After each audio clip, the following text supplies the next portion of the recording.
वो एक अजीब सी सुबह थी, शायद दुनिया की आखिरी सामान्य सुबह। खिड़की से आती धूप कमरे में फैलती जा रही थी, लेकिन अर्नव को ऐसा लग रहा था जैसे धूप भी कुछ हल्की, कुछ थकी हुई हो गई हो, जैसे उसके अंदर का वजन कम हो गया हो। अर्नव उठो, स्कूल के लिए देर हो रही है। से माँ की आवाज गूंजी। अर्नव ने आधी नींद में करवट बदली और उसका हाथ हवा में कुछ ज्यादा ही ऊपर तक उठ गया, जैसे उसे जमीन पर गिरने का कोई डर ही नहीं हो। उसकी हथेलियां हवा में तैरती सी लगी। उसने आंखें मलते हुए बैठने की कोशिश की और तभी उसे हल्का सा झटका महसूस हुआ, जैसे उसका शरीर कुछ मिलीमीटर ऊपर उठ गया हो। उसने घबराकर बिस्तर के किनारे को वह बुदबुदाया, लेकिन दिमाग अभी भी नींद में था, इसलिए उसने इसे बस एक अजीब सा सपना मान लिया। वह नीचे आया। डाइनिंग टेबल पर बैठे ही उसकी मां ने पूछा, आज जरा चक्कर चक्कर लग रहा है। अर्णव ने हाँ में सिर हिला दिया। हाँ, थोड़ी हल्की सी फील हो रही है, जैसे मेरा शरीर कुछ कम वजन का हो गया हो। मां हंस पड़ी। कम वजन का होना बुरा है क्या? चलो, स्कूल में दिमाग हल्का रहेगा। पर हल्का दिमाग नहीं, शायद हल्की दुनिया होने वाली थी स्कूल जाते समय। अर्णव ने एक और अजीब चीज नोट की। बस स्टॉप पर खड़ा एक बच्चा हवा में कूदकर अपने दोस्तों को दिखा रहा था कि वह पहले से 2 इंच ज्यादा ऊंचा कूद पा रहा है। बच्चे हंस रहे थे। देखो, मैं सुपरमैन बन गया, चिल्लाया। लोग इस हल्के बदलाव को मजाक समझ रहे थे। कोई इसे मौसम का असर बता रहा था, कोई कह रहा था कि आज हवा में अजीब दबाव है, पर किसी ने इसे खतरा नहीं माना, क्योंकि जब दुनिया गिरती है तो पहले उसके संकेत हंसी का विषय बनते हैं। स्कूल में पहले पीरियड में अचानक जमीन हल्की कंपन से कांपी। दीवारों पर लगे पंखे जैसे ऊपर की तरफ खींचने लगे। बच्चों ने शायद छोटा सा ट्रेमर था, लेकिन अर्णव ने देखा उसकी पानी की बोतल मेज पर रखी रखी थोड़ी ऊपर उछली, जैसे किसी ने नीचे से धक्का दिया हो। लंच टाइम आया। स्कूल की कैंटीन में शोर हमेशा की तरह था, लेकिन आज हंसी में एक नर्वसनेस थी। सब महसूस कर रहे थे कि कुछ बदल रहा है, पर कोई बोल नहीं रहा था। और तभी वह पल आया जिसने दुनिया को 2 टुकड़ों में बांध दिया। पहले मेरी रिंग तो उसकी उंगली से चांदी की रिंग ऊपर की ओर उठने लगी, बिल्कुल धीमी गति में, टेबल से लगभग 10 सेंटीमीटर ऊपर तैरते हुए। पूरी कैंटीन शांत हो गई। सबकी नजरें एक ही जगह टिक गईं। अगले 5 सेकंड में ऐसा हुआ कि सबके रोंगटे खड़े हो गए। रिंग अचानक तेज गति से ऊपर उछली और छत से टकराकर वहीं चिपक गई। अब कोई नहीं हंस रहा था, कोई मजाक नहीं था। पहली बार दूसरा बोला, क्या हम ऊपर गिर जाएंगे? के मुंह सूख गए। उस दिन की आधी दोपहर इसी स्टेशन में निकली। स्कूल जल्दी ही छुट्टी कर दिया गया। अर्णव घर पहुंचा तो सड़क पर भगदड़ का माहौल था। दुकानें बंद हो रही थीं। लोगों के हाथों से पैसे और कागज हल्की हवा में ऊपर उठने लगे थे। बाइक के ऊपर रखे हेलमेट हवा में तैरकर धीरे धीरे ऊपर की ओर जाने लगे, जैसे किसी अदृश्य हाथ ने उन्हें पकड़कर खींच लिया हो। फिर इतिहास का सबसे डरावना आधे सेकंड बीता। घर की सभी चीजों ने अचानक हल्की छलांग लगाई। पानी का गिलास, रिमोट, बर्तन सब 1 इंच ऊपर उठे और तुरंत वापस टेबल पर आ गिरे। लेकिन गिरने की आवाज से ज्यादा डरावनी थी वह खामोशी जो उसके बाद कमरे में फैल गई। पापा ने टीवी बंद कर दिया और कहा, सब लोग नीचे बैठ जाओ। जमीन पर अभी के अभी। अर्णव का दिल तेजी से, हम गिर क्यों रहे हैं, ऊपर क्यों? सवाल उस रात हवा में गूंजता रहा और उसी हवा में सैकड़ों लोग गायब होते गए। धरती छोड़ चुकी थी और अब लोग आसमान में गिर रहे थे। रात का आसमान कभी इतना डरावना नहीं लगा था। पहले आसमान सिर्फ ऊंचा होता था, अब वह एक ऐसा खड्ड था जिसमें लोग गिर रहे थे, नीचे नहीं, ऊपर। और जो एक बार ऊपर गया वह वापस कभी नहीं आया। अर्णव ग्रिल से बंधा कांप रहा था। वह बुदबुदाया, पर उसकी आवाज उसके खुद के कानों तक मुश्किल से पहुंची। पापा ने अर्णव के कंधे को पकड़कर कहा, अभी बस शांत रहो जब तक रस्सियां, ग्रिल सब मजबूत है, हम नीचे नहीं गिरेंगे।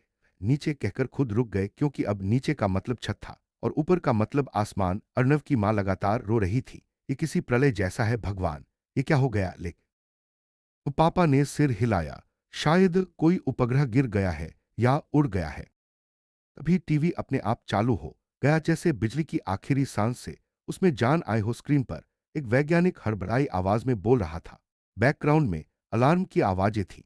अगर आप यह सुन रहे हैं तो सुनिए, एक वैश्विक गुरुत्वाकर्षण उल्टाव है। पृथ्वी का गुरुत्व अपनी दिशा बदल चुका है, यह धीरे धीरे बढ़ रहा है। संभावना है कि स्क्रीन फिर अंधेरे में डूब गई इस बार। और अगर घर ऊपर उठा तो वे सभी अंदर बंधे बंधे ही। उसने उस विचार को जोर से झटक दिया, लेकिन मन में डर गहराता जा रहा था। बाहर एक बच्चा उल्टा दरवाजे से चिपका चिल्ला रहा था, मम्मी, मम्मी, मेरी मम्मी उड़ गई, किसी ने पकड़ा ही नहीं उसे। के सीने में कसाव सा हुआ। दुनिया अब एक ऐसी जगह बन चुकी थी जहां चलना भी खतरनाक था, जहां एक छोटी सी गलती किसी को आसमान में हो सकती थी। रात धीरे धीरे और काली होती जा रही थी। तारे पहले कभी इतने तेज नहीं दिखे थे, क्योंकि आज वे सिर्फ आसमान में नहीं, मौत की दिशा में चमक रहे थे। अचानक अर्णव के घर की छत पर कोई जोरदार टकराया। सब चौंक गए। एक कुछ बोलते इससे पहले जमीन पर झटके की तरह हल्का कंपन हुआ, फिर दूसरा, फिर तीसरा, और इस बार इतना तेज कि लगा घर अभी टूट जाएगा। और तभी घर की दाईं दीवार में एक दरार बन गई, धीरे धीरे फैलती हुई, ऊपर खींचती हुई। माँ चिल्लाईं। पापा ने अर्णव को और कसकर बांध दिया। घर कराह रहा था, जैसे वह भी गुरुत्व की इस दिशा से टूटने वाला हो। और फिर बाहर ने हताश होकर उसकी ओर देखा। ये प्रकृति नहीं है, यह कोई गलती नहीं है, यह किसी बहुत बड़े परिवर्तन की शुरुआत है। बाहर फिर से गड़गड़ाहट हुई, इस बार और नजदीक घर डगमगाया। माँ ने चीख मारी और उसी पल घर का एक बड़ा हिस्सा उखड़ने लगा, जैसे किसी दानव ने उसे ऊपर से पकड़कर खींचा हो। दीवारों से धूल झड़ रही थी, फर्श पर दरारें फैल रही थी। अर्णव, मैं उड़ रहा हूं। और तभी एक भयंकर आवाज, जैसे कुछ असंभव, कुछ बहुत विशाल आसमान में हिल गया हो। वह क्या था? ने कांपते हुए पूछा। पापा ने फटी आंखों से खिड़की के बाहर देखा और उनके चेहरे का रंग उड़ गया। दूर क्षितिज के ऊपर आसमान दरक रहा था, जैसे आकाश पर किसी ने दरारें खींचती हों। सफेद फैलती हुई, पल पल बड़ी होती हुई, दुनिया की सबसे डरावनी शक्ल। और अर्णव अब समझ चुका था, गुरुत्व का उलटना बस शुरुआत थी। आसमान फट रहा था। अर्णव ने कभी सोचा भी नहीं। कोई है, मेरी बेटी वो छत पर फंस गई है, मदद करो। ने खिड़की से झांका। दूसरे घर की छत पर एक 8-9 साल की बच्ची उल्टा पड़ी थी, दोनों हाथ फैलाए हुए, जमीन की तरफ गिरने से नहीं, बल्कि आसमान की तरफ उड़ने से बचने के लिए। छत में धंसे किसी पाइप को पकड़े हुए उसकी मां नीचे खड़ी उसे पकड़ने की कोशिश कर रही थी, लेकिन गुरुत्व के उलट होने की वजह से कुछ ही कदम ऊपर उठते ही हवा उसे खींचने लगती। मम्मी, मैं गिर आप बाहर नहीं जा सकते, आप खुद उड़ जाएंगे, पापा ने गंभीर आंखों से कहा। इस दुनिया में अगर हम बस अपने को बचाते रहेंगे तो मानव होने का क्या मतलब बचा रहेगा? अगर हम किसी को पकड़ सकते हैं तो कोशिश करनी ही होगी। और मैं खाली हाथ नहीं जा रहा हूं। उन्होंने स्टोर रूम से मोटी औद्योगिक रस्सी निकाली, स्वयं को कमरे की लोहे की ग्रिल से बांधा, गांठें दोहरी तेहरी कर दी। अर्णव का दिल मानो बाहर आ रहा था। पापा मत जाए, पापा उसके सिर पर हाथ रखते हुए बोले। अगर मैं नहीं गया तो वो बच्ची आज आसमान में खो जाएगी। और याद रखना, पकड़ो वे ने दांत भींचे, हाथों से दीवार पकड़ ली। उनका शरीर हवा में तैर रहा था, सिर्फ उंगलियों की पकड़ उन्हें बचा रही थी। बच्ची उनके कंधे से चिपकी, जोर जोर से रो रही थी। धीरे धीरे संघर्ष करते हुए वे आखिरकार दरवाजे के पास पहुंचे। अर्णव ने तुरंत दूसरे सिरे से रस्सी पकड़ी, मां ने भी खींचा। दोनों ने मिलकर पापा को अंदर खींच लिया। जैसे ही वे कमरे के अंदर आए, क्या धरती टूट रही है कि आंखें डर से चौड़ी हो गईं। यह सामान्य घबराहट नहीं है, यह प्लेट टेक्टोनिक्स का शिफ्ट भी नहीं है, यह कुछ और है। अचानक बच्ची पहली बार बोली, अंकल वो देखो। सबने ऊपर की तरफ देखा। आसमान की दरारों के पीछे काले खालीपन में कुछ हिलता हुआ नजर आ रहा था। है कोई आकार था, कोई छाया, बहुत विशाल, इतना विशाल कि उसकी एक लकीर पूरी आकाश रेखा को ढक पहले कि कोई कुछ समझ पाता। आसमान की सबसे बड़ी दरार से जोरदार, कान फाड़ देने वाली रोशनी का विस्फोट हुआ। पूरा शहर सफेद प्रकाश में डूब गया। चारों ओर मौन छा गया, हवा जैसे जम गई। और उसी रोशनी में आसमान के पीछे का वो विशाल आकार जरा सा और करीब आ गया। पहली बार अर्णव ने स्पष्ट देखा, वह कोई टूटन नहीं थी, कोई साधारण भौतिक घटना नहीं थी। घर की दीवारों पर पड़ती चमक अचानक लाल हो गई। गड़गड़ाहट फिर शुरू हो गई। बच्ची अपनी मां से चिपक गई। पापा फुसफुसाए, ये प्राकृतिक नहीं है, ये किसी शक्ति का प्रभाव लग रहा है। कुछ पृथ्वी के ऊपर है, बहुत विशाल, और वह गुरुत्व बदल रहा है। अर्णव का दिल धड़कना भूल गया। क्या वो कोई ग्रह है, कोई ब्लैक होल? या उसकी आवाज कांप गई, या कुछ और?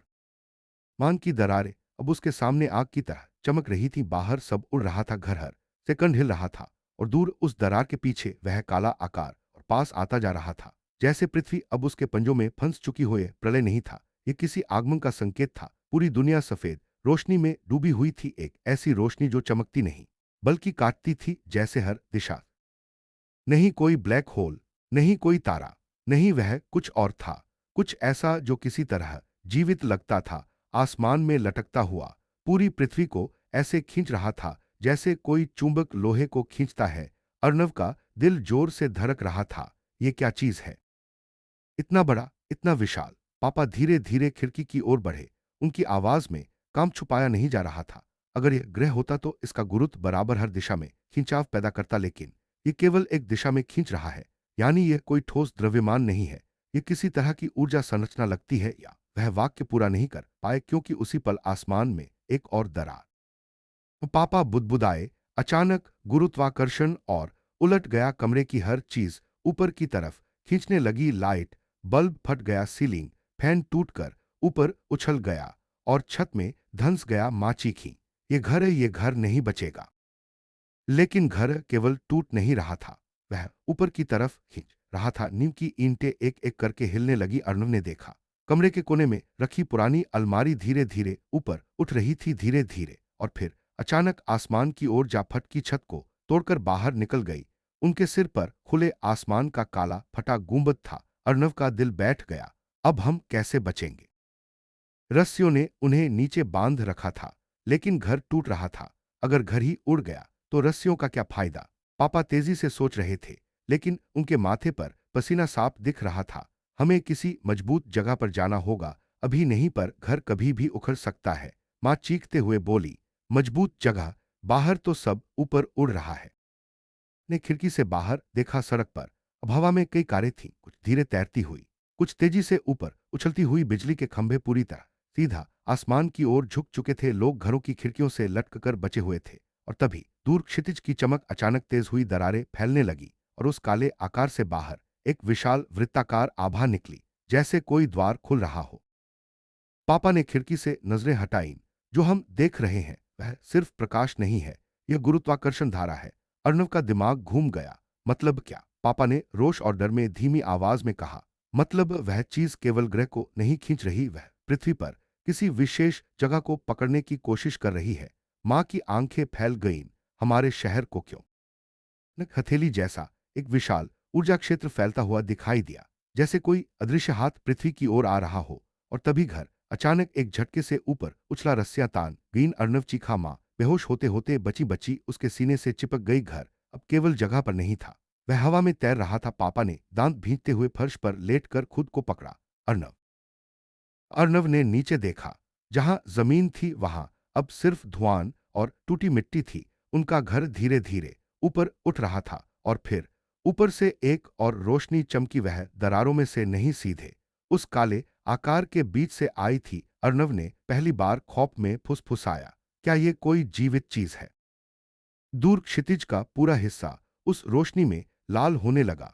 आसमान की दरारें अब खून जैसी लाल चमक रही थीं। ऊपर का काला आकार और नजदीक आ रहा था। और फिर उस काले आकार के किनारों पर हल्की हल्की हलचल दिखाई देने लगी, जैसे वह सांस ले रहा हो। अर्णव के पेट में ठंडा गड्ढा पड़ गया। पापा, क्या ये किसी तरह का जीव है? का होंठ कांप गया। उन्होंने लंबे समय बाद पहली बार खुलकर डर दिखाया। हाँ, शायद ये जीव है, या कोई संरचना जो जीव की तरह व्यवहार कर रही है। घर हिलने लगा। दूर से आती आवाजें बढ़ रही थी। ऊपर का काला दैत्य अब इतना नजदीक था कि उसकी सतह की आकृतियां दिखने लगी, जैसे उसमें अनगिनत आंखें हों या खिड़कियां या कुछ और तभी वह चीज एक गहरी थी। पापा की आंखें उसी पर टिकी थी। किसी दिल की तरह या इंजन की तरह धड़क रहा है। घर टूटने लगा था। दीवारें गिर रही थीं, राख उड़ रही थी। नीचे का शहर अब एक खुला गड्ढा था। बच्ची रो रही थी। अंकल, वो क्या है? वो क्या है? मां ने सिर उठाया और कांपती आवाज में बोली, ये कोई देवता है या कोई दानव? पहली बार वह काला आकार पृथ्वी पर एक आवाज भेजता है। आवाज नहीं, विचार। एक भारी, अजनबी, प्राचीन विचार। आ रहा हूं। कमरे की हर चीज हिलने लगी। सांस लेना मुश्किल हो गया। दिमाग पर भारी दबाव पड़ा। अर्णव ने अपने कान बंद कर लिए, लेकिन विचार सीधे उसके मस्तिष्क में घुस रहा था। आ रहा हूं। पापा ने सिर पकड़ा। ये टेलीपैथी है। ये हमसे बात कर रहा है या हम? और फिर अचानक पूर्ण मौन छा गया। एक पल के लिए वह विशाल आकृति स्थिर हो गई। दरारें चमकना बंद हो गईं। हवा भी रुक गई। और फिर एक शब्द, एक गहरा, महाप्रलयकारी, ब्रह्मांड सा शब्द। गृह शिकार। अर्णव के हाथ कांप गए। दिल ऐसे धड़क रहा था जैसे फट जाएगा। पापा, इसका मतलब क्या है? धीरे धीरे कांपते होठों से कहा, यह कोई प्राकृतिक शक्ति नहीं है, यह कोई जीव भी नहीं, यह कुछ और है जो ग्रहों को शिकार बनाता है। घर अब पूरी तरह हवा में था। सड़कें गायब थी। तेज हवा में शहर ऊपर उठ रहा था और वह विशाल गृह शिकारी धीरे धीरे धरती के और करीब आ रहा था। दुनिया अब एक ऐसी दिशा में तैर रही थी जिसका नाम किसी भी भाषा में ने सिर हिलाया। जरूरी नहीं कि हमें, लेकिन किसी चीज को, किसी संकेत को, किसी ताकत को जो धरती के अंदर छुपी है। माँ बच्चे को कसकर पकड़े हुए थी। उनके कपड़े हवा में लहरा रहे थे। एक दीवार गिर चुकी थी, जिससे आसमान और पास लगने लगा था।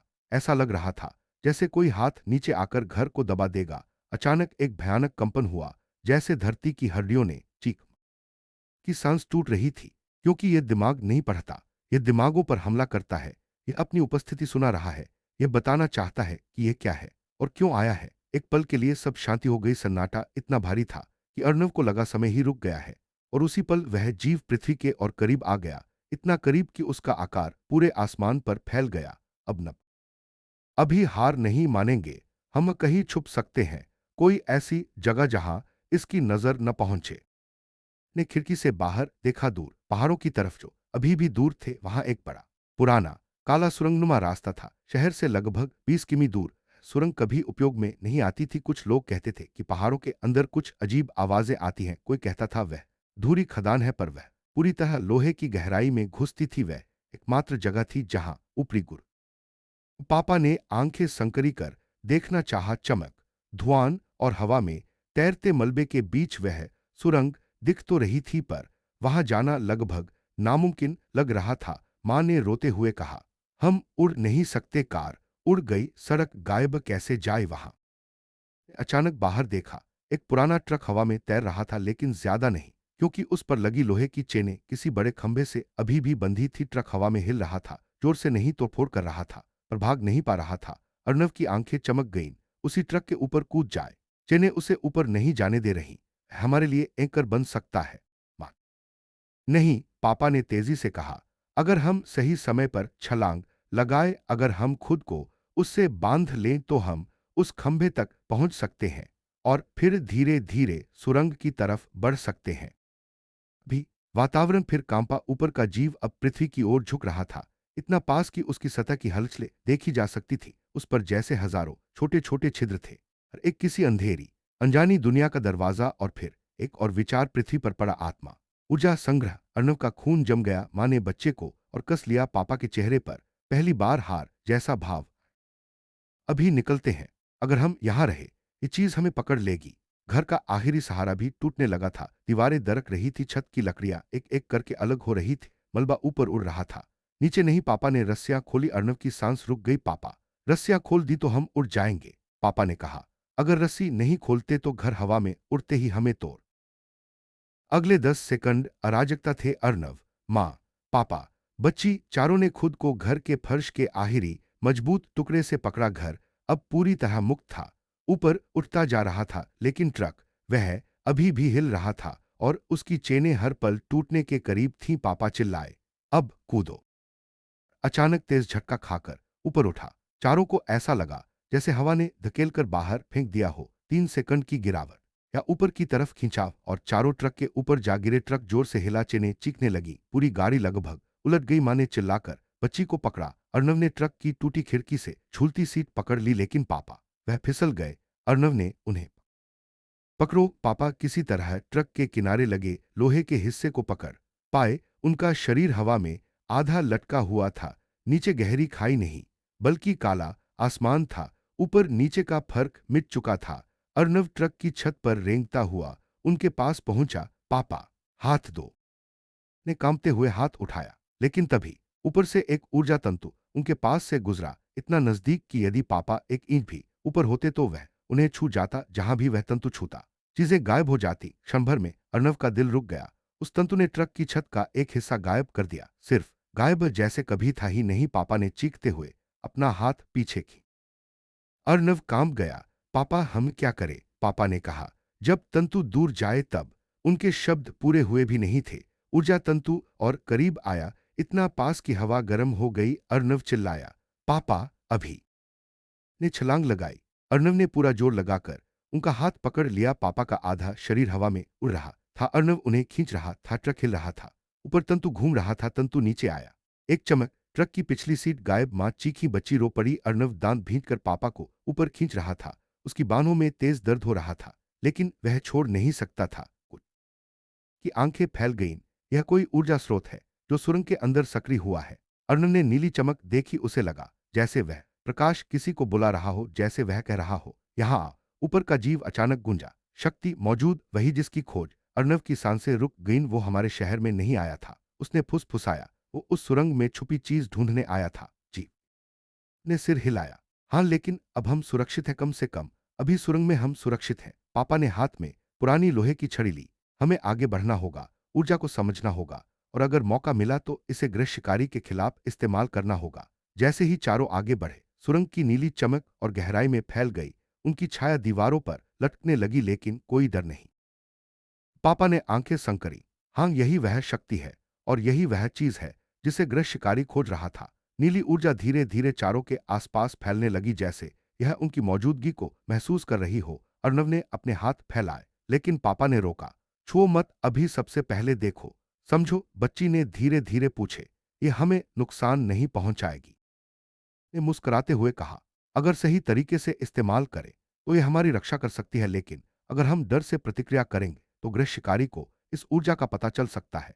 जैसे ही चारों आगे बढ़े, नीली ऊर्जा ने हल्की ध्वनि निकालना शुरू कर दी। ध्वनि इतनी शांत थी, लेकिन अंदर का डर हिलाकर रख देती थी। अर्णव ने महसूस किया कि यह सिर्फ आवाज नहीं, यह संदेश है। पापा ने गहरी सांस ली। हमें करना ही होगा, अगर हमने इसे छोड़ दिया तो कोई भी नहीं बचेगा। अचानक सुरंग का प्रवेश द्वार हिलने लगा। ऊपर का गृह शिकारी अभी भी उनके पीछे था। उसने अपनी ऊर्जा की धाराएं सुरंग की ओर भेज दी। चारों को महसूस हुआ कि बाहर की गुरुत्व लहर अब सुरंग के अंदर भी पहुंच रही है। अर्णव ने कहा, हमें तेजी से इस ऊर्जा तक पहुंचने की जरूरत है। यह काम कर रहा है। हमने उसे रोक दिया। अर्णव ने महसूस किया, नीली ऊर्जा सिर्फ उनकी रक्षा नहीं कर रही थी, यह ऊपर वाले जीव की गति बदल रही थी। अब वह धीरे धीरे दूर खींचने लगा, सुरंग से बाहर, अंतरिक्ष में, जहां से वह आया था। मां ने रोते हुए कहा, हम बच गए, हम बच गए। बच्ची अपने हाथ उठाकर चीखी, धन्यवाद नीली शक्ति। ऊर्जा धीरे धीरे कम हो गई। सुरंग का वातावरण शांत हो गया। गुरुत्व उलटना सामान्य होने लगा। ट्रक अब स्थिर था। पापा ने चारों को एक दूसरे के पास खड़ा किया। हमने इसे रोका, लेकिन यह अंत नहीं है। हमारी धरती अब सुरक्षित है, पर यह हमेशा के लिए नहीं। हमें तैयार रहना होगा। अगर वह फिर कभी लौटे, हमें उस नीली शक्ति और समझ का इस्तेमाल करना होगा। अर्णव ने धीरे, हमने तो केवल बचाव किया, पर शहर, लोग क्या होगा, ने धीरे से कहा। अर्णव, अब हमारा काम शुरू होता है। नीली शक्ति हमें बचा सकती है, लेकिन हमें इसे समझना होगा। ये केवल एक अस्त्र नहीं है, एक चेतना है, और चेतना का प्रयोग केवल संरक्षण के लिए करना चाहिए। यदि हम इसका दुरुपयोग करेंगे, गृह शिकारी फिर लौट सकता है। मां ने बच्ची को कसकर पकड़ा। हमें लोगों को सुरक्षित जगह तक पहुंचाना होगा हमेशा। क्या तुम नीली शक्ति हो? कृति ने सिर हिलाया। मैं उसकी चेतना हूं, मैं उसका मार्गदर्शन। यदि तुम मेरी शक्ति को सही तरीके से सीखोगे, तुम उसे इस्तेमाल करोगे, तो तुम पृथ्वी की रक्षा कर सकते हो। लेकिन भूलो मत, ये शक्ति केवल वीर और समझदार मनुष्यों के लिए है। पापा ने आंखें बड़ी कर ली। तो इसका मतलब हमें इसे समझना होगा, हमें इसे सीखना होगा, वरना कोई भी हमारी रक्षा नहीं कर पाएगा।